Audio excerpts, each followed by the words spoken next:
په بلخ ولایت کې دغه معلولین د اسلامي امارت له مسؤلینو څخه غواړي ترڅو د دوی د ستونزو د حل او د نیمګړتیاوو د له منځه وړلو په برخه کې جدي اقدامات ترسره کړي.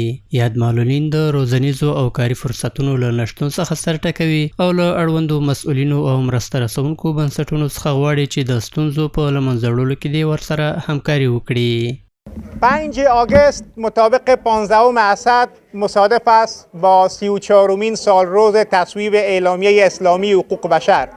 34 سال قبل سازمان کنفرانس اسلامی در شهر قاهره پایتخت مصر میزبان نشست متفکرین و اندیشمندان جهان اسلام بود و اعلامیه اسلامی حقوق بشر را روی کار کرد تا به این ترتیب بنابرابری‌های اجتماعی در جهان نقطه پایان گذاشته و شهروندان از حقوق بنیادیشان بهره‌مند شوند.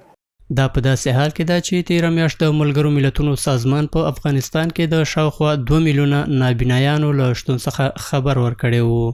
پیام ما به ملت شریف افغانستان است که همیشه در راستای رفتار و کردار به معلولین دیدگاه مثبت داشته باشند و همیشه به عنوان برادر و برابر بپندارند. ما خواهر من هستیم که ملت اولویت قرار دهد در هر کمک و هر گپایی که هست ملت توان داره.